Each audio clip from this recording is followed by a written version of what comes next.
My name is Matt Hughes. I'm the Programming Director of Circus Oz, and I've been in circus for over 35 years. What we hope to achieve is to have a greater connection with China. We want to have a greater interchange where we can have their acrobats coming to Australia, and we can have Australian acrobats and directors going to China, and finding a common art form where we can take it in a new direction. My name's Alice Yang, and I am the Horn Fellow of Sydney Symphony Orchestra 2017.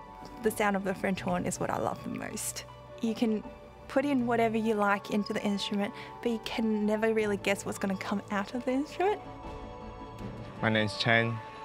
I went to Guangzhou Sport University for sport management. In 2012, FL came to China to draft the international player.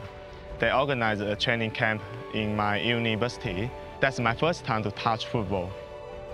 I grew up in a family that was really influenced by Asia. My parents were journalists and writers, and we grew up in Singapore and Japan.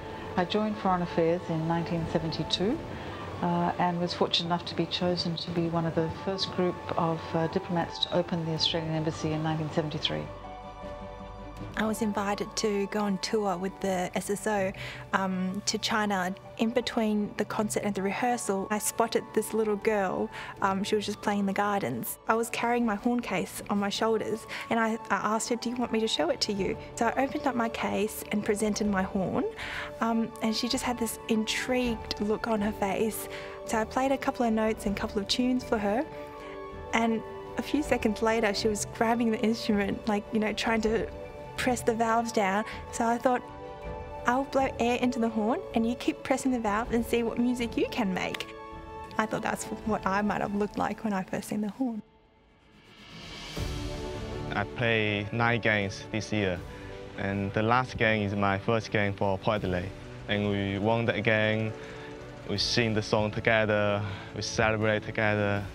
That was so good for me. The Nanjing project was in 1983, where 6 acrobats came from Nanjing, China, to teach acrobatics to young Australian acrobats in Albury-Wodonga, which is a regional centre.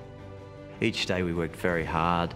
It was intensely painful, but by the end of it we developed skills that they were proud of, we were proud of, and we displayed them in a show called The Great Leap Forward, which was a culmination of all the training we had done over the last 12 weeks. It was very exciting to see a community and a country that had been closed very willing to open up and to have contacts with foreigners, and to have a great interest in knowing about the outside world and knowing about what scientific and cultural developments had taken place.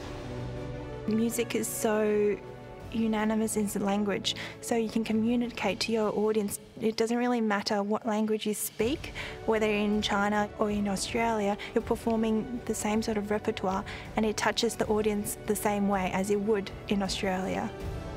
Football can bring people together, and can bring 2 countries together, and I think that's very meaningful. 35 years ago, the Chinese gave us a gift that created an industry. We now have university degrees in circus arts, which is purely from the development from the Nanjing project in 1983.